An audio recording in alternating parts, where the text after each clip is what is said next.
नमस्कार, मी ऋतुजा कोकणी किचन मध्ये आपले स्वागत आहे। आज मी तुम्हाला मळ्याच्या माशांची रेसिपी दाखवणार आहे।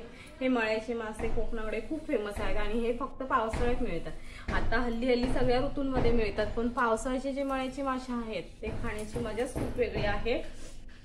बघा, याच्यामध्ये अंडी असतात। पावसाळ्यात आपल्याला अशी अंडी बघायला मिळतात ह्या मळ्याच्या माशांमध्ये आणि हे खूप छान लागतात। तर हे आपण स्वच्छ धुवून घेतलेले आहेत साफ करून। तर आज आपण ह्याची रेसिपी पाहणार आहोत। त्याच्यासाठी मी घेतलेले आहेत हे मळ्याचे मासे। हे 2 ते 3 टोमॅटो कट करून घेतलेले आहेत मी मोठ्या साईजचे। हा आहे थोडासा आला किसून घेतलेला आहे स्वच्छ छान। ही लसूण ठेचून घेतलेली आहे। ही कैरी आहे। ही आहे कोकम। ही मी 7 ते 8 मिरच्या घेतलेल्या आहेत आणि हे आपले घरगुती कोकणी मसाले आहेत आणि चवीनुसार मीठ। तर आपण आपली रेसिपीला सुरुवात करूया। मी एक टोप घेते। ह्याला इकडे कोकणाकडे लंगडी असं म्हणतात। तुम्ही पण कळवा, तुमच्याकडे कमेंट करून सांगा काय म्हणतात। तर आपण आता ह्याच्यामध्ये घालूयात मसाले। तर मी घातलेला आहे 2.5 चमचे कोकणी घरगुती मसाला आमचा। अर्धा चमचा मी 1 चमचा मी बाजारी मसाला घातलेला आहे। घरगुती गरम मसाला आहे आणि ही घरची हळद आहे। तर आपण आता ह्याच्यामध्ये घालूया तेल। हे आता आपल्याला छान असं मिक्स करून घ्यायचं आहे। आता आपण ह्याच्यात चवीनुसार मीठ घालून घेऊया। ते घातलेलं त्याच्यामध्ये आता आपण ह्याच्यामध्ये घातलेला आहे टोमॅटो, आलं, ठेचून घेतलेला लसूण, कोकम घालून चांगलं मिक्स केलेलं आहे। आता आपण ह्या ज्या मिरच्या आहेत त्या आपण ह्याच्यामध्ये असं उभ्या चिरून, पूर्ण नाही चिरायचे, फक्त असे थोडेसे 2 भाग करून घ्यायचे। का तर ह्याला तिखट मीठ वगैरे लागलं पाहिजे। तर ह्याच्यामध्ये असे घालायचे आहेत। खूप छान लागतात ह्याच्यातल्या ह्या उभ्या चिरून टाकलेल्या मिरच्या। नुसत्या मिरच्या सोबतही आपण ह्याच्यामधल्या एक भाकरी खाऊ शकतो। असे छान असे हे मासे लागतात। तुमच्याकडे ह्या माशांना काय म्हणतात, काय बोलतात हे कमेंट करून नक्की कळवा।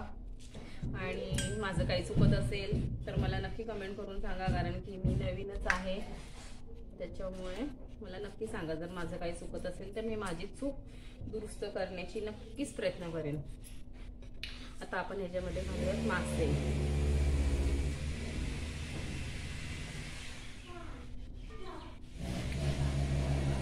आता आपण ह्याच्यात मासे घालत आहोत आणि आपण मळ्याच्या माशांना फोडणी देत नाही किंवा वाटण, कोणत्याही प्रकारचा वाटण त्याचाही आपण ह्याच्यामध्ये उपयोग करून घेत नाही। हे नुसतं तिखटा मिठातच करतात। घरगुती कोकणी मसाला असतो आमचा आणि तिखट वगैरे त्याच्यामध्येच आम्ही हे करतो मासे। पण भाकरी सोबत अप्रतिम लागतात।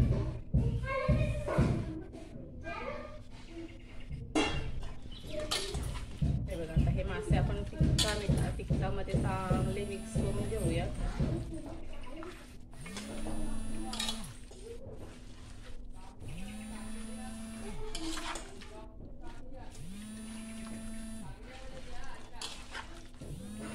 माझ्या रेसिपी तुम्हाला आवडतात की नाही आवडत हेही मला कमेंट करून नक्की कळवा।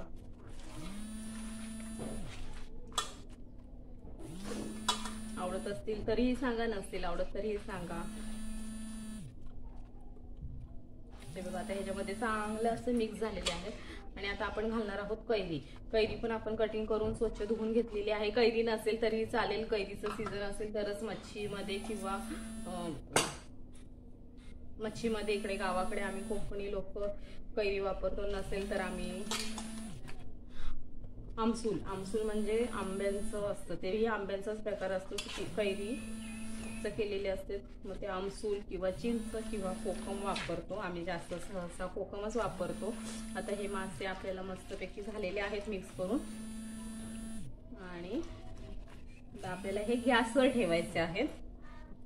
तर आपण ह्याच्यामध्ये पाणी नाही घालणार आहोत। हे असेच आपल्याला मंद आचेवर शिजून द्यायचे आहेत।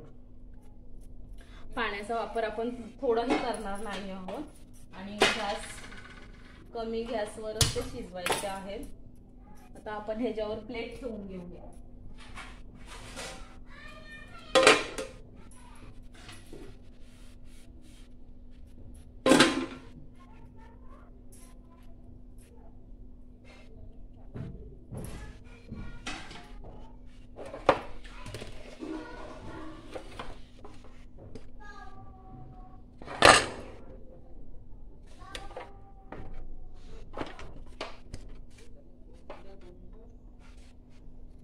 आता आपण हे गॅसवर ठेवून घेऊया.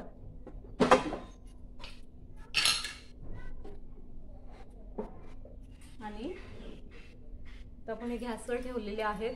आता हे शिजू देत, मग मी तुम्हाला दाखवते. हे पहा, आपले मासे झालेले आहेत. बघा किती छान असा माशांना कलर आलेला आहे. आणि आपण ह्याच्यामध्ये पाणी थोडं पण घातलं नव्हतं. हे फक्त आपण वाफेवर शिजवून हे पाणी सुटलेलं आहे. आणि आता हे पाणी आपण सुकून घ्यायचं आहे. मी जास्त नाही सुकवते, कारण की आम्हाला रस्सा आवडतो म्हणून मी नाही सुकवते. कोणाला रस्सा हवा असेल तर असेच असं पाणी, असं सुकलं पाणी, थोडे मासे शिजले की असं गॅस बंद करायचा. आता आम्हाला रस्सा हवा आहे म्हणून मी रस्सा ठेवते, नाही तर मी सुकवत नाही आहे, नाहीतर हे सुकवूनही छान लागतात. तर इथेच थांबूया. धन्यवाद.